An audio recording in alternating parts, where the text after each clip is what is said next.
ansiedade, né? Muitas que eu acompanho chegam para mim com essa ansiedade, trazendo, não, que está no momento que agora que está mais difícil, já imagina, e o parto, como é que vai ser, né? E depois do parto, quem é que vai me ajudar, quem é que vai cuidar de mim, né? Do meu bebê, da minha criança, quem é que vai estar ali presente, né? Comigo.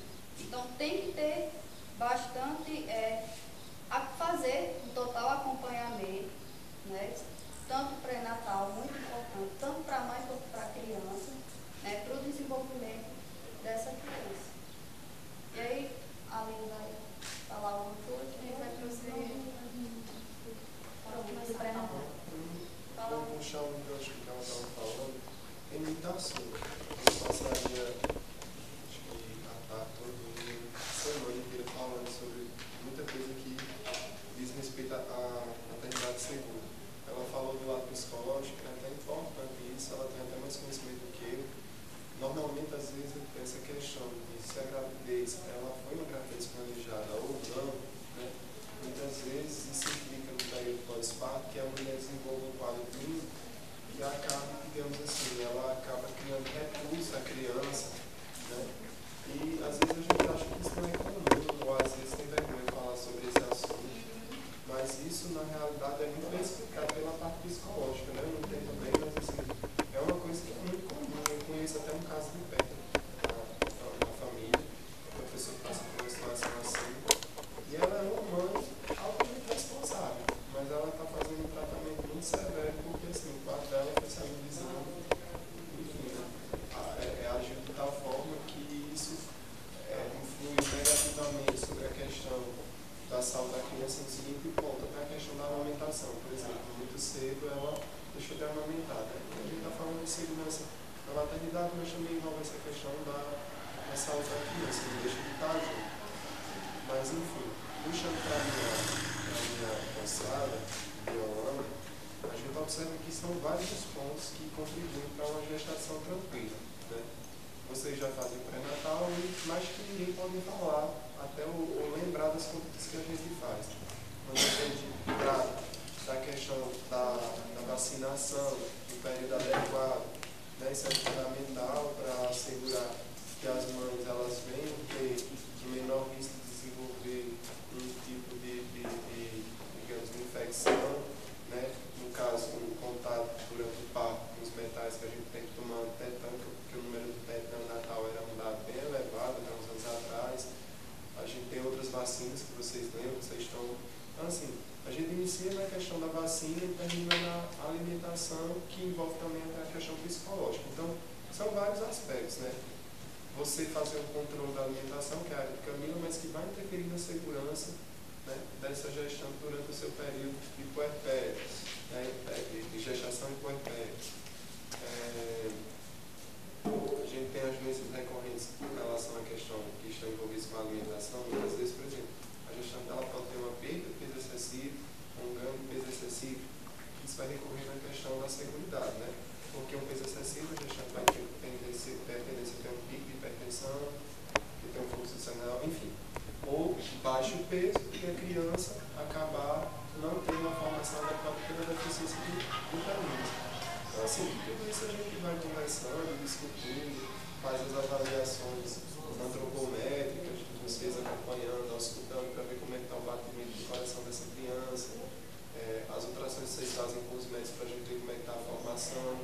Outra questão que a gente faz também, que vocês são conscientes, que é a questão da prescrição medicamentosa para evitar a má formação da criança, né, para que vocês consigam ter uma taxa de sangue, digamos assim, falando vulgarmente, aceitável para vocês conseguirem desenvolver uma gestação tranquila. Né? Então, fala aí alguma coisa que depois vai se complementar. Deixa eu continuar, que falou em relação à nutrição, aí eu... Volta, aí ela vai falou... lembrando. Pronto, como o Paulo falou, em relação à nutrição, né? Tanto no período pré-gestacional, como durante a gestação e após a gestação, a nutrição é fundamental, né?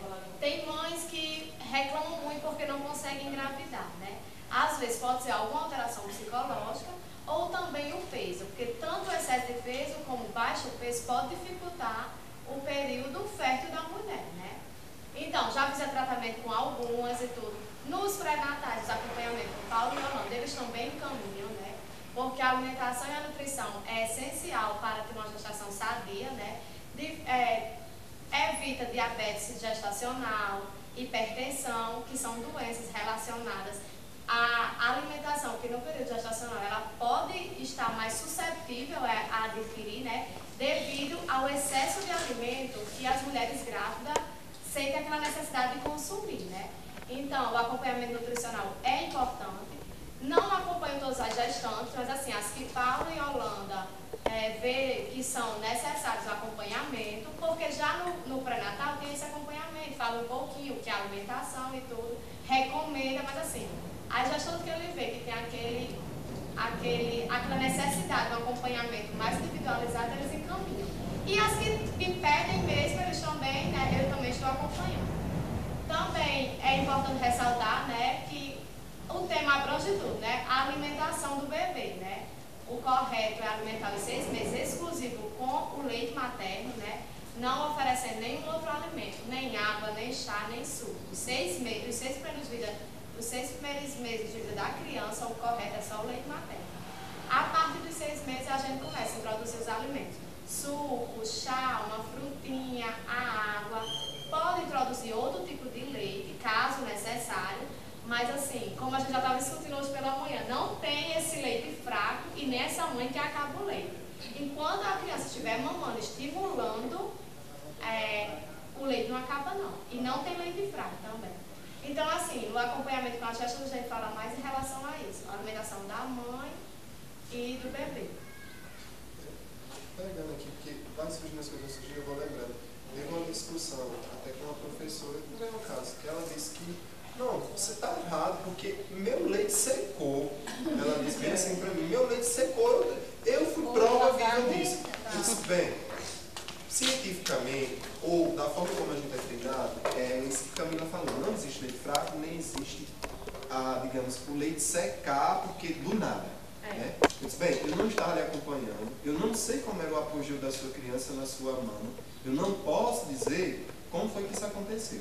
Agora, eu posso lhe dizer o seguinte, que de fato o leite pode cessar, mas é como Camila falou, o leite cessa a partir do momento em que não há um estímulo mecânico, porque o leite é produzido em função do estímulo mecânico. Quanto mais a criança mama, mais os hormônios dizem que o cérebro produz o leite. Quando a criança deixa de mamar, aí acontece o inverso. É tipo também a questão da mamadeira. As crianças, olha, eu, peninha, vou dar a primeira mamadeira à criança, inventa de dar a mamadeira. Aí é batata, ele vicia, é igual uma droga. Porque o peito, é muito mais difícil a criança mamar para ele, porque exige esforço, do que uma mamadeira que vem só direto pela gravidade. Então a criança, para ela, é mais cômodo do que a mamadeira. Então, ela tende o quê? A deixar o peito. E aí, em que isso incorre na segurança, né?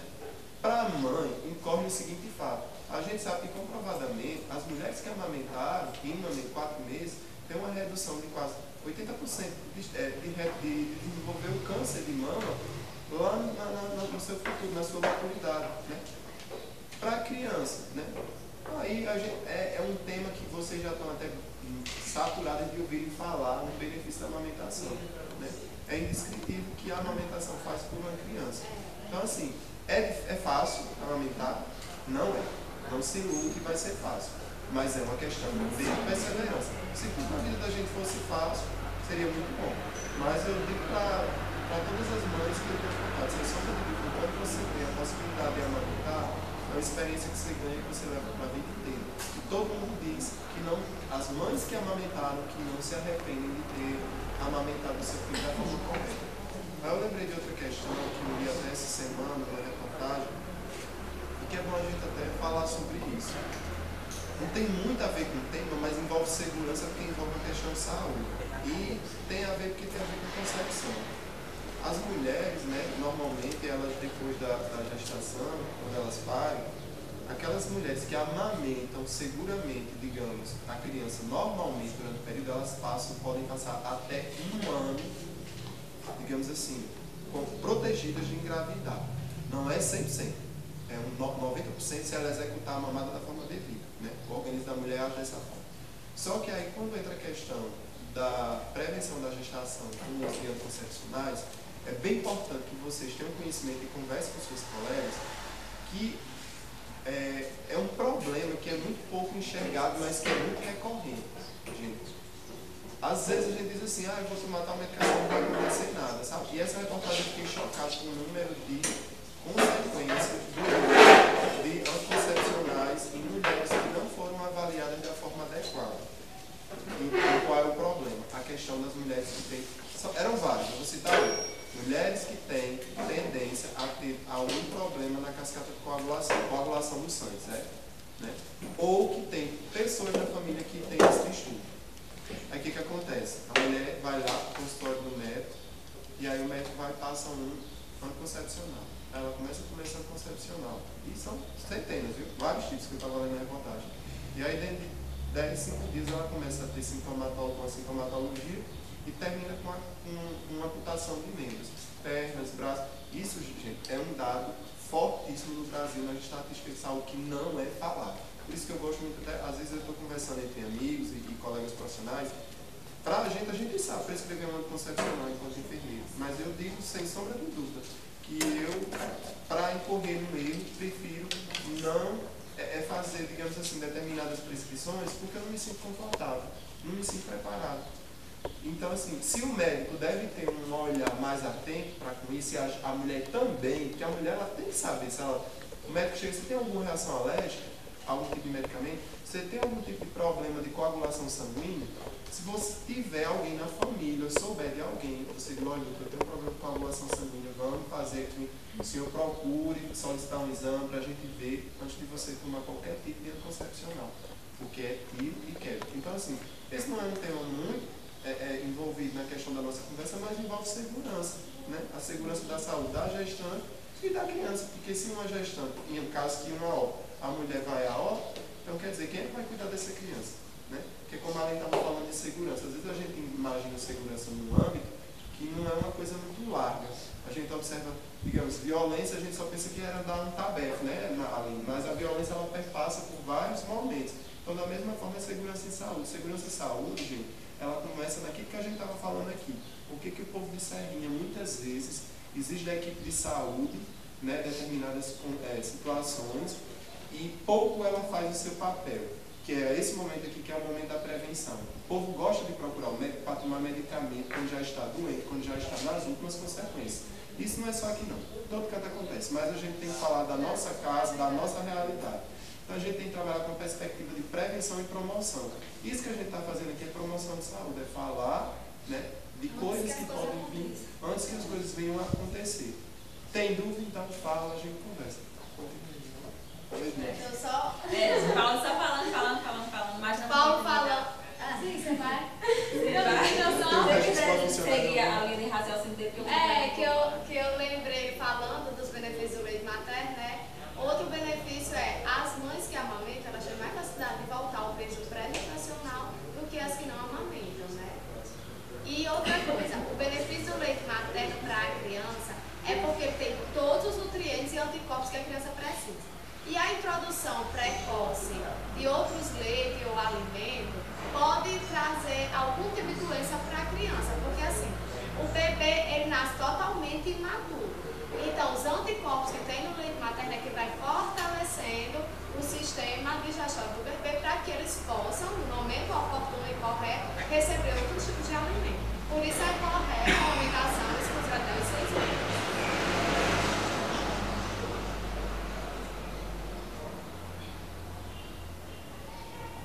Gente, se o leite materno fosse tão bom assim, a gente não estaria falando, repetindo isso, né, durante várias reuniões, né, e até mesmo sendo slogan, né, da nossa segunda semana do bebê, que é o leite materno é tão precioso como o amor de mãe. E eu acho, assim, digno de ser comparado com o amor de mãe, porque o amor de mãe é uma coisa, assim, imensurável, que a gente não sabe nem dizer o tamanho desse amor. E eu acho, assim, que o leite materno, ele é tão bom, traz tantos benefícios, mas que infelizmente, ou às vezes por encontrar alguma barreira, algumas mães acabam deixando, assim, no meio do caminho, abandonando esse ato tão simples, tão prático, barato, que está disponível, né, quando a gente ganha o bebê, que está ali disponível para a gente dar de mamar, alimentar o nosso bebê. Mas eu vou puxar mais agora, vou falar mais de alimentação, não. Alimentação, vou puxar para um lado outra questão que corresponde ao pré-natal, que ainda não falamos muito. Que assim, a maternidade segura em si, ela envolve vários aspectos socioeconômico, cultural, né? Que existe várias questões envolvidas para que ocorra uma junção dessa questão, que envolve uma ampliação muito grande e que chega a um resultado bom do nosso tema. Que para que a gente faça um pré-natal bem feito, é necessário que de início se detecte precocemente a gestante. Né? Às vezes a gente tem uma gestante ali na área, a gente não sabe. E já chega, às vezes, muitas vezes na unidade, lá com seus 4 meses, né? E dá então, tem uma série de exames para se fazer, ultrassom. Isso dificulta um pouco o andamento do pré-natal, porque muitas vezes os exames não chegam a tempo, que isso, infelizmente, é uma falha do sistema, não quer dizer que seja do município, que a gente já levou isso para reuniões, né, que principalmente essas sorologias que vão para fora, toxoplasmose, megalovírus, rubéola, infelizmente esses exames eles custam mesmo a chegar. E quando a gente levou isso para reuniões, eles não entendem, dizem que chega no prazo e daí então não se resolve, fica nessa mesma mesmice, né? Mas enfim, a gente tenta fazer o que o Ministério da Saúde preconiza e aos poucos as coisas vão se regularizando. Quem pode fazer num particular, ótimo, né? Porque quanto antes for detectado algum tipo de doença, melhor, né? Porque se toda essa pilha de exame que a gente faz e se fosse recebido precocemente, se caso haja alguma doença, a gente vai intervir para que evite, né, a transmissão para o bebê, não é isso? E assim, dar continuidade não só ao pré-natal, mas também depois no período puerperal, né, no desenvolvimento e crescimento da criança, porque não para, quando a gente pensa, olha, eu faço o pré-natal, eu digo, olha, não pense que você não vai deixar de frequentar quando você tiver pré-natal. Você vai, quando você tiver o bebê, você vai continuar depois vindo à unidade para fazer o CD, ele vai precisar ser acompanhado para a gente saber se ele está se desenvolvendo bem, fisicamente, neurologicamente, e isso precisa muito da atenção de vocês, porque vocês são responsáveis pelos bebês, não é isso? E é muito importante que vocês tragam para a gente ver se realmente está ocorrendo tudo bem, adequadamente, certo? E... eu vou falar só mais 2 coisas, mas eu vou me estender muito. 2 coisas que a Ana falou que eu achei bem relevante. Graças a Deus, hoje o Ministério, e é o Ministério, porque se não fosse o Ministério, só para vocês terem a noção do problema. Por exemplo, chega uma gestante para a Yolanda ou para mim, né? A gestante é soro positivo, a gente não sabe. O problema não é ela ser soro positivo. O problema é a gente solicitar uma sorologia que a gente sempre na primeira consulta a gente passa para vocês. E aí, digamos, o exame chega com 6 meses depois. Né? Aí assim, isso é como a Yolanda falou. Hoje, a gente, graças a Deus, já tem um amparo que chama-se os testes rápidos. Eu acho que vocês até já fizeram isso, já pegaram essa modernidade. As recentes, né? Porque é uma coisa que, assim, dá pra gente pelo menos uma confiança a mais. Porque, assim, a questão entre a segurança, ela vai dar segurança da criança e da mãe, ela vai depender do simples fato do diagnóstico, né? Porque o diagnóstico, quando ele é realizado precocemente, o mais cedo possível, a criança tem condições de nascer sem problema, certo? Se for no caso da sífilis, tem tratamento para sífilis. O HIV tem tratamento, mas não é cura, é manutenção. Mas enfim, a criança ela nasce de saudável. E a mãe vai ter o seu tratamento. Então daí a importância, porque de repente você tem uma complicação, é preciso fazer um parto de urgência. Você não sabe que aquela gestante é soro positivo, o médico acaba incorrendo no erro na hora de retirar aquela criança, utilizando um material que é perfluorocortante, seja lá como for, enfim, ou não faz a técnica adequada, e aquela criança vai ser contaminada durante o parto, né? Isso é segurança, né? A gente está falando sobre isso. Aí outra questão que a Yolanda falou, da frequência, da presença, que às vezes, muitas vezes a gente escuta isso, são CD é besteira, não faz nada, isso faz pesar em medir, a mesma coisa que o agente faz. Graças a Deus que a gente tem o agente, né? Porque eles desempenham o seu papel na comunidade, fazem essas aferições, nos ajudam com inúmeras tarefas. Mas durante o CD, são coisas mínimas, como a observação da da criança, digamos, da sua motricidade, né, que é a coordenação motora, digamos, no olhar, no piscar, no acompanhar de um objeto que a gente está ali, um ato tão simples, você pegar uma garrafa, mover de um lado para o outro, você está observando que a criança tem uma cognição mental motora adequada. Isso para a gente diz muita coisa. É a partir disso que a gente consegue, muitas vezes, não elucidar, resolver, mas a gente consegue suspeitar e às vezes encaminhar para tratamento. Aqui a gente não tem uma mãe, mas eu tenho um pequeno, acompanho uma situação de perto no nosso município, a gente tem uma criança que ela tem as suas carências, ela é uma criança que tem as suas deficiências e também tem as suas carências, mas assim, foi muito difícil a gente conseguir chegar num denominador comum para dizer.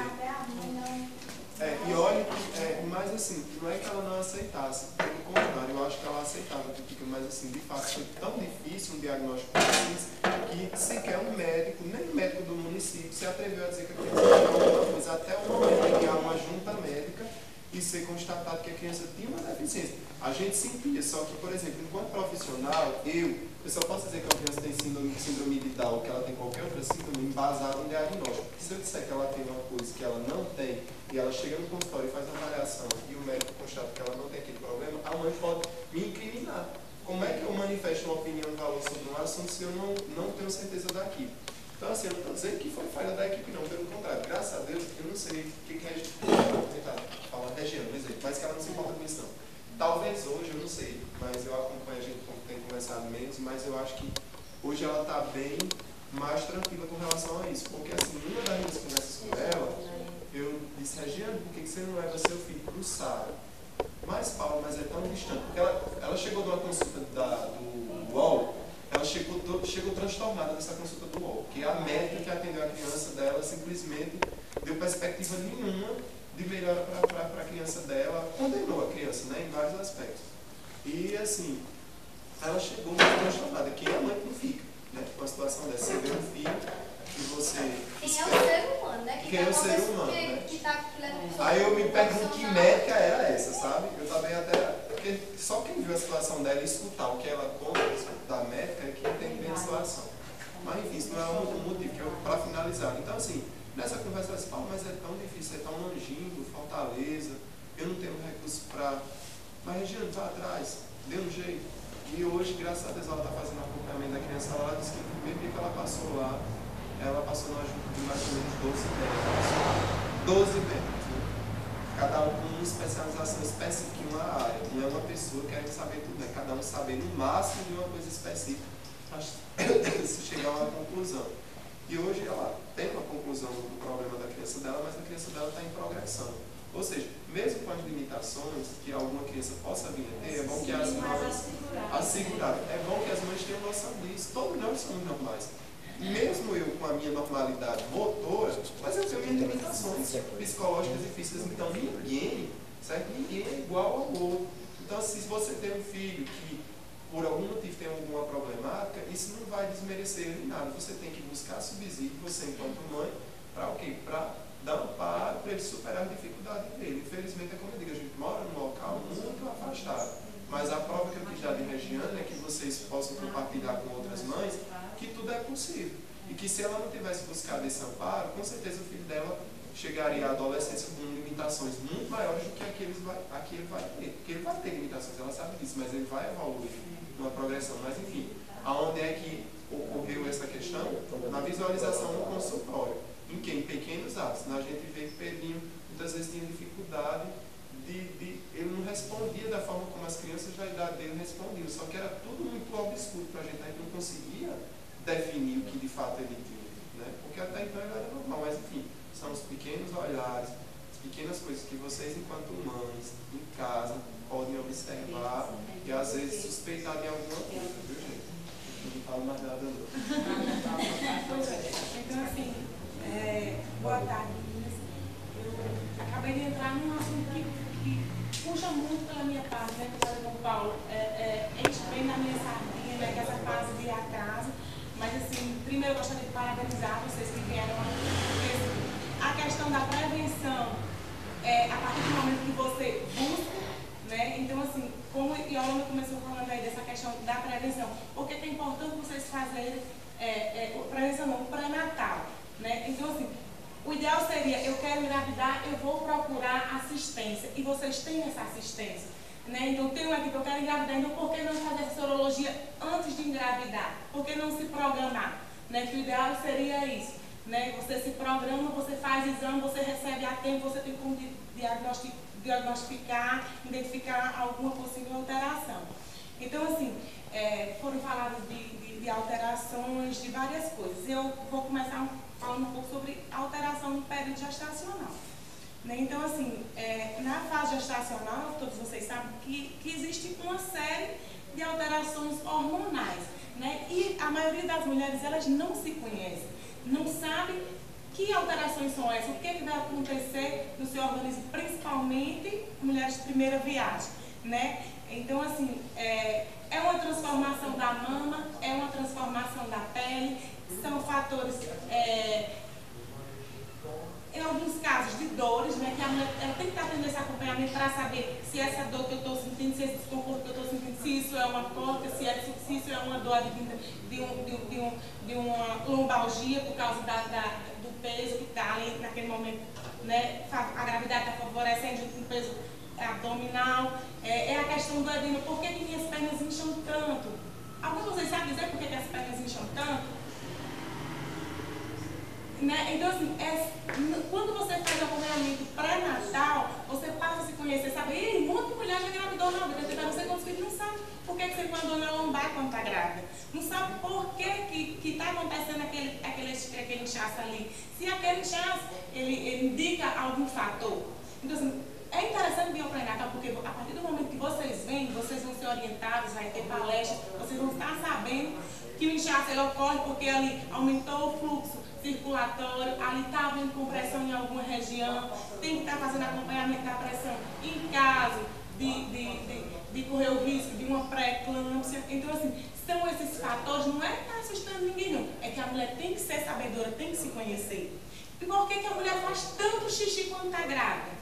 Né? Então, assim, os meninos que estão acostumados a palestrar e orientar nesse período de pré-natal, eles conhecem bem, mas muitas mulheres, eu digo porque eu já trabalhei com gestante e a maioria delas não sabe. Então, por que acontece isso? Isso acontece porque ali tem um peso sendo gerado sobre a bexiga e a cada vez que ela enche, né, você bebe menos líquido. E por que você tem mais xixi? Porque ali está sendo comprimido. Então, muita gente não sabe disso, não é verdade? E aí, assim, dentro da área da fisioterapia, além da gente dar orientações com relação a alterações que ocorrem nesse período gestacional e o pós, como é que acontece? Né? O pós, quando o bebê nasce, a gente faz um acompanhamento de reflexos e reações para saber, no caso, como essa criança, como o Paulo citou, se eu tivesse feito um acompanhamento, se tivesse dito, eu tinha como identificar se o reflexo, a reação, através de testes, se estava respondendo a natural. Infelizmente eu não cheguei a tempo. Né? Infelizmente não cheguei a tempo. Mas assim, são coisas que vocês precisam saber que a partir do momento que é identificado precocemente, a gente tem como estimular. Né? Por mais que uma pessoa tenha um déficit, tenha um atraso, isso significa que ela não vai avançar na vida. Né? Então, assim, tudo que é identificado precocemente, que a gente consegue prevenir, certamente a gente vai ter melhor desenvolvimento em qualquer área da vida. Né? Então, não é diferente com relação ao bebê. Né? E quando a gente ainda falando no bebê, a gente traz ainda orientações com relação como é que deita, e aí? A bebê se alimentou, qual é a postura que você vai deitar ele? Se o bebê está chorando muito, o bebê está esperneando, qual é a postura que ajuda a aliviar a cólica? Que é chato, o bebê chorando, ninguém sabe como é que faz. E o que é que pode fazer para acalmar esse bebê? Pode fazer uma chantada. Entendeu? Assim, eu estou só jogando para vocês para despertar que, mediante os aconselhamentos pré-natal, tem uma série de coisas que vocês podem estar descobrindo.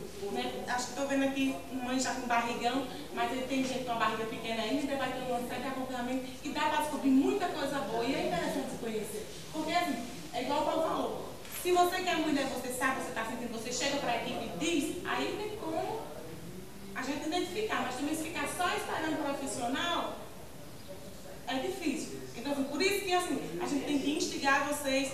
Tá sentindo o quê? Tá vendo alguma coisa que é anormal? Você que é mãe prestou bem atenção no seu filho, está acontecendo alguma coisa, chega para aqui e fala, porque esse acompanhamento pode também é muito interessante.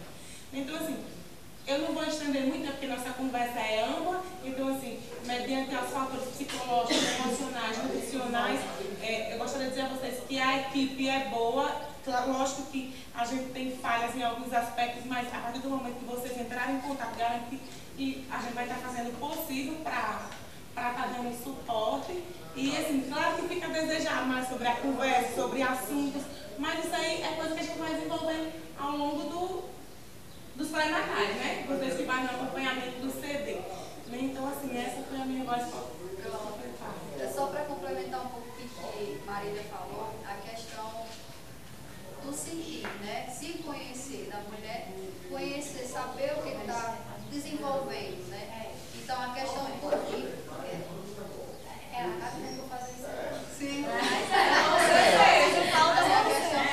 Do vínculo, né? Do vínculo mamãe e bebê, né? Isso vai sendo, né, desenvolvido ao longo da gestação, né? E aí, é diante desse desenvolvimento que a criança vai reconhecendo já a fala da mãe, né? A questão da visão, né? Por que a criança é mais apegada à mãe? A questão porque a criança foi gerada por aquele ser, né? E a partir do primeiro momento que ele nasce, a primeira fase que ele tem contato, né? A primeira pessoa que tem contato é com a mãe, né? A questão do amamentar, a postura do amamentar, né? Está olhando fixo para o bebê, já que o bebê está nessa posição e vai estar olhando fixamente para os olhos da mãe, né? Para a face da mãe. Então, é importante, né? Essa questão de estar correspondendo, né, a esse olhar, a essa atenção, a esse afeto. E é dessa forma que vai se construindo esse vínculo, né? E não deixar assim, porque tem várias situações que a mulher é dona de casa, está ali amamentando, né? Que muitas vezes a criança está lá, o peito segurando, a mulher está mexendo na panela, está fazendo uma coisa, outra coisa, e deixa passar esse momento, né? Está olhando. E também, Angélica, também, assim, infelizmente a gente sabe que é muito difícil a presença dos pais, né? E seria muito importante se os pais também fossem aos pré-natais, porque eles também fazem parte, ele também, né? Que Ele fabricou. Vocês dois fabricaram, né? Os dois. E assim, porque a responsabilidade só cai para a mulher, né? Mas assim, que infelizmente a gente vê isso, mas que seria muito importante esse vínculo também paternal, porque infelizmente a gente sabe que é muito baixo, né, a frequência dos pais. E em pré-natal, eu acho que só foi uma vez um que participou, e eu acho que ele ia porque ela não era assídua aos pré-natais. Então é como se ele empurrasse ela para o pré-natal. E isso é muito triste, porque a gente sabe que ele ia triste, mas ao mesmo tempo era uma coisa assim, feliz, porque ele pelo menos tentava levar ela, por mais que eu não estivesse escutando nada que eu estivesse falando, né? Mas assim, vocês têm que induzirem, chamarem os pais para participarem e ajudarem até depois da gestação, porque vocês vão precisar de um companheiro, uma pessoa que ajude vocês, porque como ela disse, está com o bebê que está mexendo na panela e eles têm que ajudar vocês também a desenvolver as tarefas com os bebês. Rapidinho, dos palavras, desenvolvimento psicológico e como que acabou de falar, e decisão é o seguinte, a gente não falou em questão de opção. E aí, o parto natural ou cesárea? Né? Muitas mulheres têm dúvida, têm receio, não sabem quais são os benefícios de um parto normal, que a gente aconselha mais um parto natural, outras têm medo de sofrer, umas têm medo da dor. E aí, gente, a hora de quebrar esse tabu é vocês frequentando o acompanhamento pré-natal, porque nesse acompanhamento vocês vão ter palestra, esclarecimento, ver como é que o corpo está funcionando, como é que o corpo está trabalhando. E sim, a gente sabe que o psicológico interfere muito, né? Essa questão do medo da anestesia, do medo e principalmente que é a primeira viagem, né? Do medo da saída, da expulsão. Então, assim, tem uma série de coisas que a gente tem como trabalhar, tem como preparar nesse acompanhamento pré-natal. Então, assim, se vocês ficarem fidedignos aos acompanhamentos, vocês vão sair com um bom alicerce, né?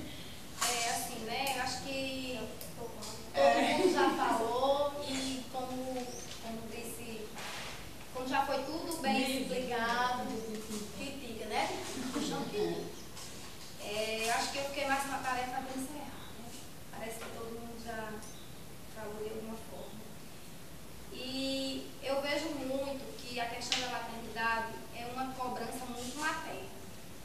eu já tinha dito isso num outro momento, e parece que a gente nasce fadada a ser mãe. Eu digo fadada porque não é porque seja um fardo, não. Porque eu vejo muito o sofrimento daquelas pessoas que não conseguem engravidar, ou que decidem por não ter filho. Parece que só as mães é que são responsáveis pelos filhos. E eu digo muito quando eu estou trabalhando com gestante. A gente, enquanto mulher, é responsável pela gestação, mas a gente não é responsável unicamente por educar menino. E aí eu estou sentindo falta, estou dizendo isso para chegar ao ponto principal, da família. Porque os nossos filhos, eles não vivem isolados. Eles precisam de pais, eles precisam de avós, eles precisam de vizinhos, eles precisam de todos os profissionais que estão aqui envolvidos. E a gente tem essa tarefa a mais, que é frequentar os espaços para que a gente possa já ir possibilitando essa afinidade com os profissionais. Por quê? Porque se a gente, enquanto mães, enquanto mulheres, enquanto pessoas sociais, a gente não fizer essa ponte, essa porta de entrada, mais lá na frente os nossos filhos vão nos culpar por isso. Porque a gente hoje vive num mundo muito ocupado. E não somos só nós que cuidamos dos filhos. A gente cuida basicamente quando está na barriga. Sozinha a gente cuida quando está na barriga. Porque depois que nasce, a gente precisa do vizinho, a gente precisa da irmã, precisa do pai, precisa do avô, precisa de todo mundo. E principalmente na parte, nos primeiros dias, nas primeiras horas. E aí há um tempo em que a gente volta a cuidar sozinho, mas depois a gente precisa de novo dessas pessoas. E por isso que é importante a conversa com o profissional, porque é nessa conversa com o profissional que a gente vai identificando as mudanças de hábito das crianças, que precisa ser tratado com cada profissional na sua devida área. Lógico que a primeira mudança você vai contar primeiro para o enfermeiro ou primeiro para o agente de saúde, mas hoje em dia, graças a Deus, o mundo de viver, as coisas que se vivem hoje é diferente do que se vivia antigamente.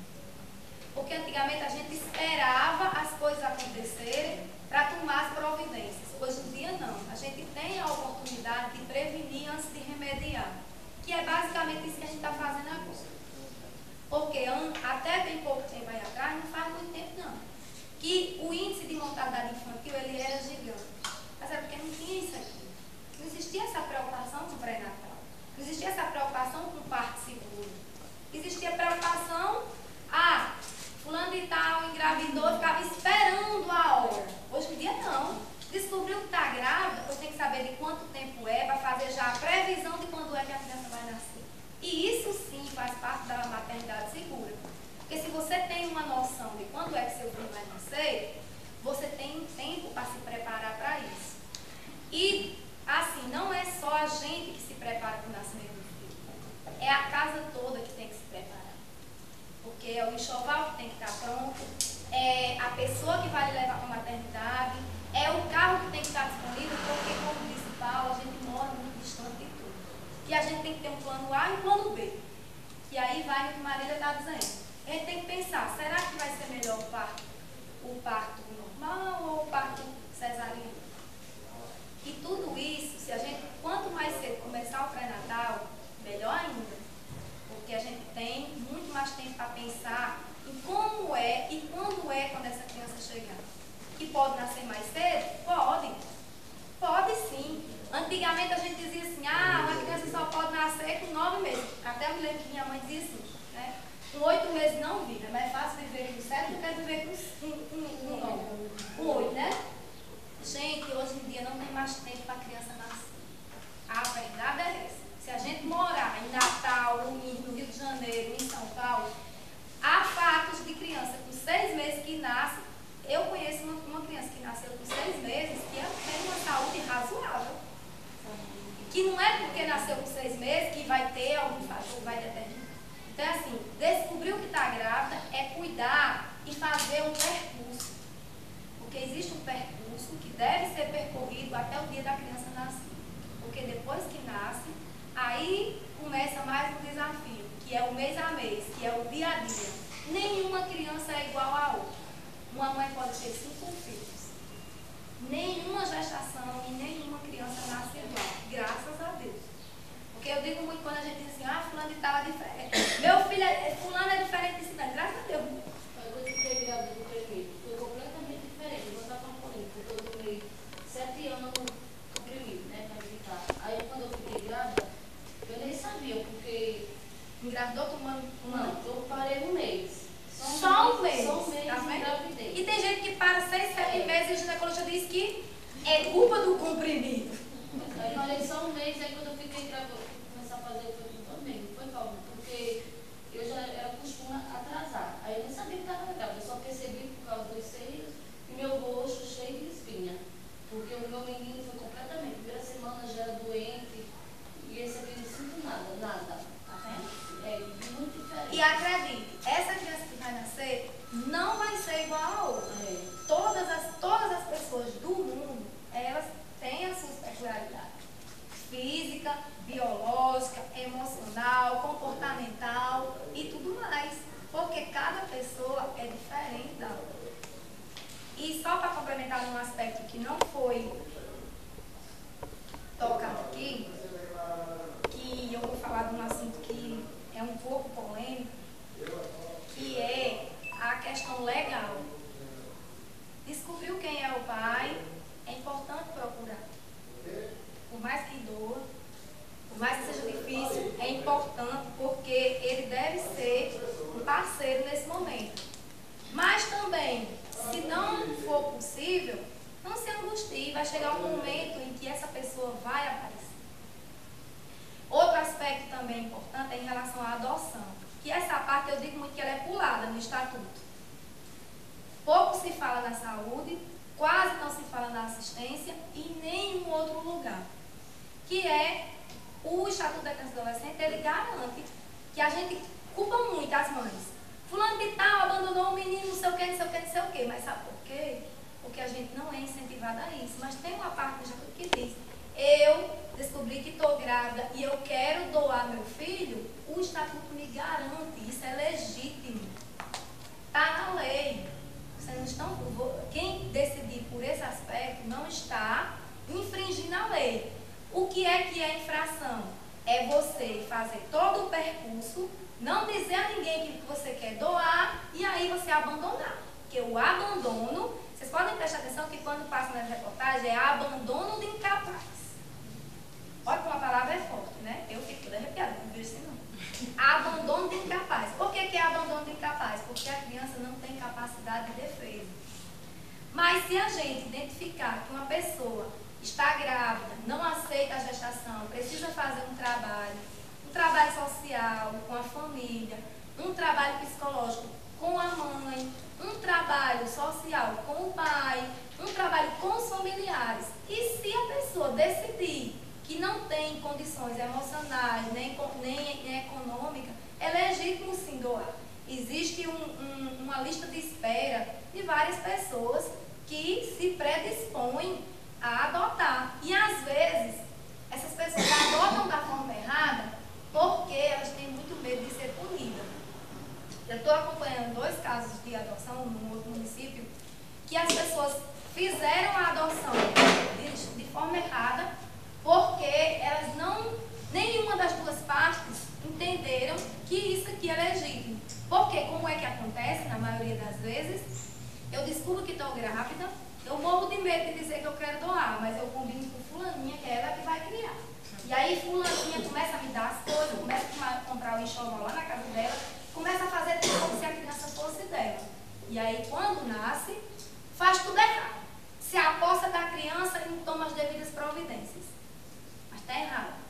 A pessoa precisa se preparar, existem profissionais para isso, existe uma lei que ampara e a pessoa vai lá, faz a coisa legítima. A primeira certidão de nascimento, em hipótese nenhuma, pode sair sem o nome da mãe biológica, pode sair até sem o nome do pai, embora não seja aconselhado, mas jamais sem o nome da mãe.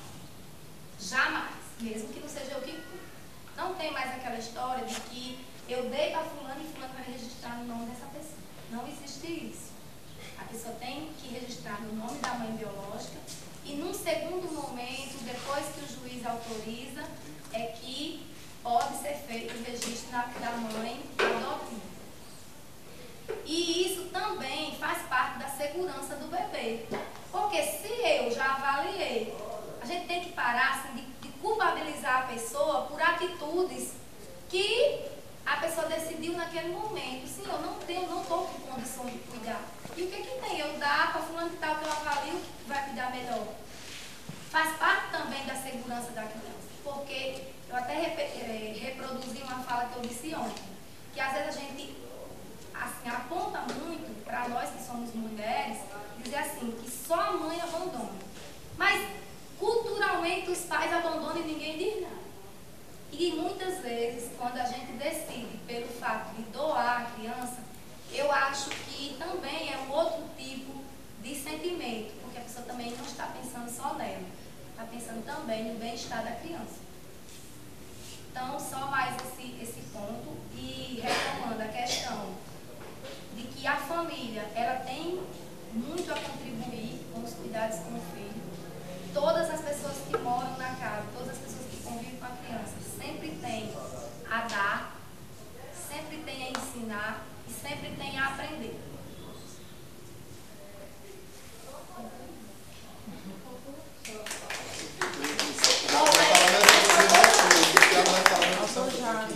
Agradecer as gestantes que tiveram uma boa vontade de participar. Isso para a gente, mesmo sendo poucas pessoas que vieram, gestantes que vieram, acho que para a gente, vocês que vieram estão dizendo para a gente que vocês nos respeitam. Eu digo assim, é gratificante quando a gente vê algumas gestantes tendo a boa vontade e os rostos se repetem. Eu estou olhando para a Fátima, olhando para a Seguinte, para o Galera, então os rostos se repetem. E a Holanda vê os dela, eu vejo os meus, são as mesmas pessoas. E aí, vai dar pena a conversa de ontem, né, Paulo? Você lembra que eu disse ontem? A Aline falou muito nessa questão, né? Ela abordou um tema importantíssimo. Ontem, quando eu estava falando da violência, eu disse isso. Principalmente para os educadores.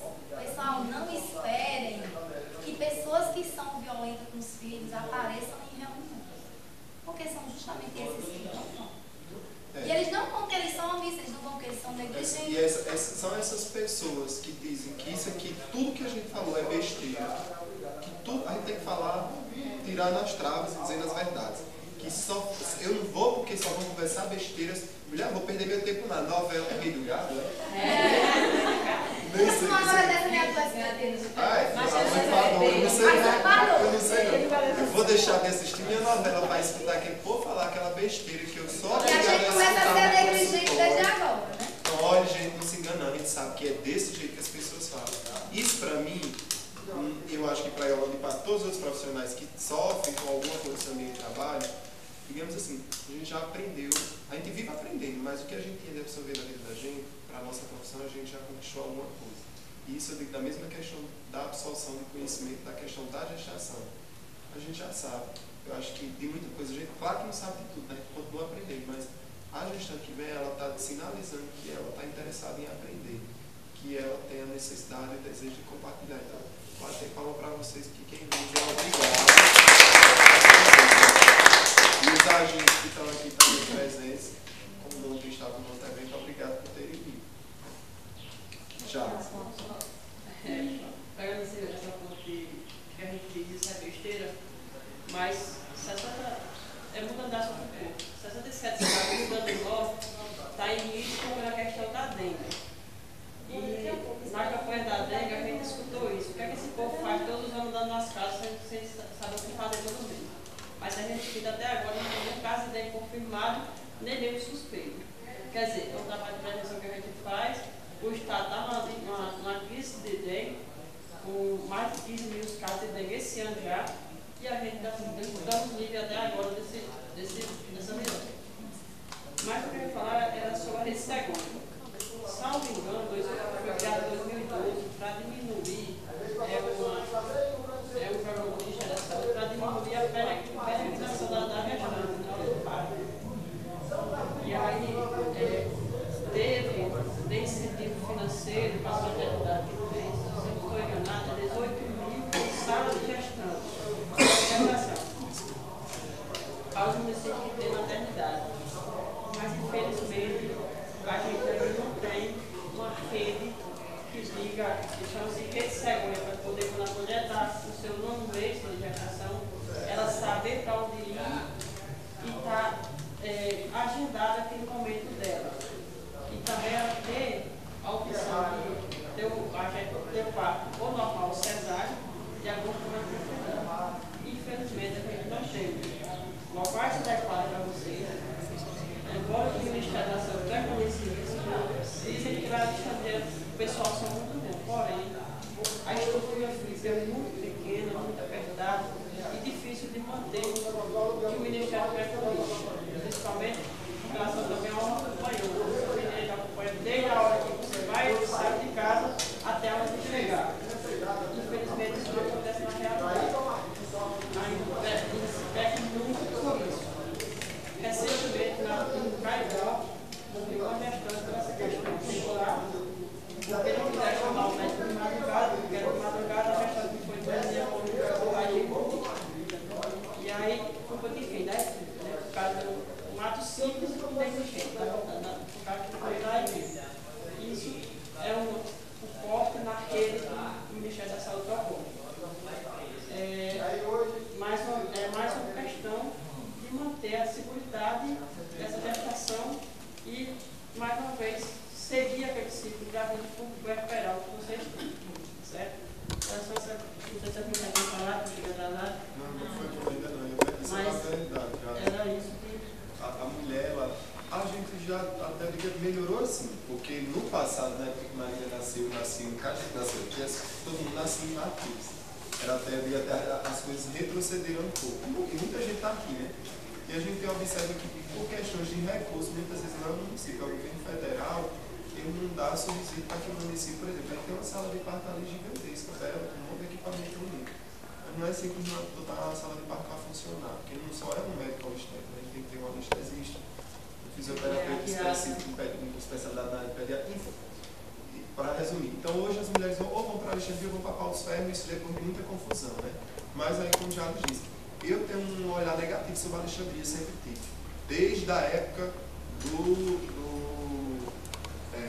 gente tem um negócio, uma demanda de serviço que a gente determina para onde a gente vai, e eu, quando era secretário, eu sempre peguei, porque eu nunca gostei de mandar nada para Alexandria, né? Digamos, a gente determina onde é que o povo da cidade vai fazer alguma coisa de procedimento. E eu tinha minha negatividade por lá, a questão lá, e vou dizer por quê. Por exemplo, na questão do parto, o resto não interessa. Que lá, eles primam por parto cesárea. Né? Por quê? Aí isso é muito fácil. Por que lá a prevalência é de parto cesárea? Você pode puxar a estatística de lá. A gente sabe lá na Regional de Saúde qual é a estatística de Alexandria, que é gigantesca. Parto cesárea. Por quê? Porque os médicos ganham mais. É por isso que eles não incentivam a parto normal. Aí quando diz assim, Paulo, pelo amor de Deus, eu morro de medo de doutora Tereza, que é uma médica que atende lá da Regional, que é da maternidade, do UOL. Ela vem em Natal dar um plantão em Paulo Ferro. Olha, eu digo, se toda gestante passasse na mão daquela médica, a gente teria um melhor, sabe? Porque assim, ela é preto no branco, né? Então ela só vai fazer uma cesárea em você se você, e por hipótese nenhuma, tiver a possibilidade de ter um parto normal. E ela, no primeiro momento que a criança nasce, ela bota a criança logo em cima da mulher para mamar. Então assim, vai dar as orientações. É muito difícil ter um médico com essa postura, né?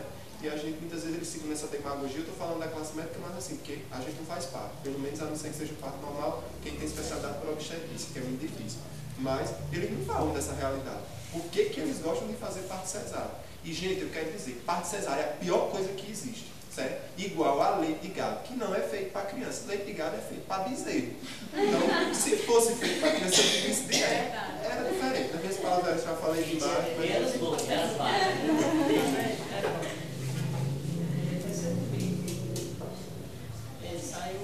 Saiu uma portaria onde era obrigado aos municípios ter até 65% dos partos normais. Só que, infelizmente, de 15 mulheres de 600 filhos que teve parto no ano passado, apenas um foi normal.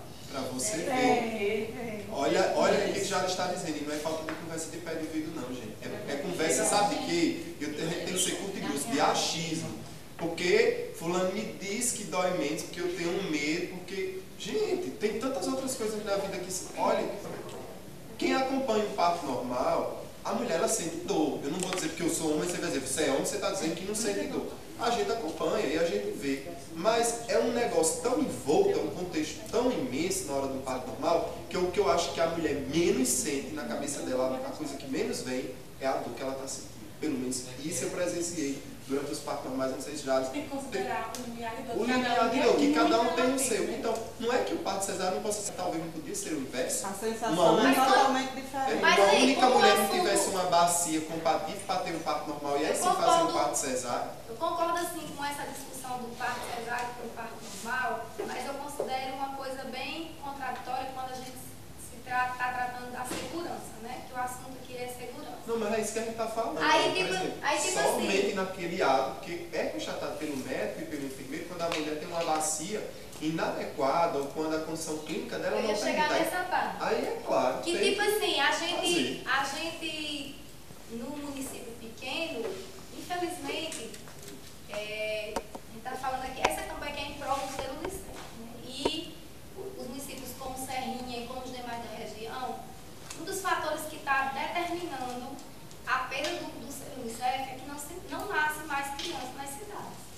E é porque nós, mulheres, todas nós, eu me coloco também, a gente fica muito insegura quando chega na hora de resolver se é parto normal ou se é parto cesárea. Mas uma coisa que determina muito é essa questão de que, e na hora, quem é que vai me avaliar se eu tenho condições ou não? Né? Porque assim, Paulo colocou essa questão aí, que eu não sei explicar direito, que é a bacia, não sei o que lá, não sei o que, que a gente fica com medo, é de tipo assim, eu vou esperar, porque os nossos pais, eles esperavam em casa e tinha assim uma avaliação de uma parteira ou de uma pessoa assim. Mas hoje em dia, a gente tem essa dificuldade de ficar esperando até a hora do acontecer, porque os médicos, eles nem fazem essa avaliação mais hoje em dia. Eles só dizem assim, você quer ter parto normal ou você quer ter o cesáreo? A pergunta é essa. Ele nem disse você quer. Às vezes nem pergunta, já marca de vir e tirar. Porque tem a questão monetária, mas também tem um fator que também é Não importante. Eu sei que o hora até A criança E o não nasce assunto no dia que o dela. assunto puxa o outro. Né? Vamos terminar. Que tipo assim, que o econômico puxa para a questão do médico, mas tem outra coisa que também puxa a questão do médico, que é, sabe o quê? É muito mais fácil para ele estar lá naquele momento e atender 5 ou 10 gestantes. do que esperar. Do que esperar que eu Entre em trabalho de entre em trabalho de parto e chega a minha hora. Mas aí eu vou dizer, isso recorre do mesmo jeito para a mulher. Para a mulher, vocês têm que convir que na concepção é muito mais prático eu estar com o horário marcado, chegar e ser cortada, entendeu? E na cabeça de vocês passa muito isso, gente. Mas Eu vejo essa segurança, análise. né? Mas a segurança, agora até onde é essa segurança, viu? Enfim, que eu não vou Mas não é tem porque tempo para falar todo nisso. mundo Eu diz que é a chegar e coisa ser pior do cortada. mundo e não é. Deixa eu chegar e E ser tem, cortada já e tem, deu. né? Porque o parto normal, a mulher vai, é como a Aline diz, por exemplo, às vezes a mulher se sente insegura porque ela tem que esperar a hora do trabalho de parto. E não tem mágica. Não vai ser possível fazer nada além de algumas medidas, algumas manobras da parte de fisioterapia ou de estímulo com relação à medicação para adiantar esse parto, só se conhece essas duas formas. Ou alguns instrumentos mecânicos. Mas fora isso, o parto normal é esperar o momento da concepção, do nascimento. Aí quer dizer, é muito mais fácil. Agora é 4 horas, quer dizer, 4h15 o doutor vai me cortar. Para na cabeça da mulher passa isso, né? Rapidinho, tchau. Também, a insegurança também parte do ponto de quando já falou da situação de Caicó, né, que a mulher chegou lá de madrugada e infelizmente, né, teve esse fechamento triste de morte. Mas assim, muitas vezes também as mães já ficam preocupadas, pensando, né? Ai, mas se na hora não tiver médico, como é que vai ser? E como é que vai fazer o parto? E aí, né, existe uma série de perguntas, o medo que aí onde é a cesárea, que garante, né, que o médico vai estar lá presente, né? Infelizmente, é essa a realidade, mas que tem que ser muito trabalhada para poder mudar essa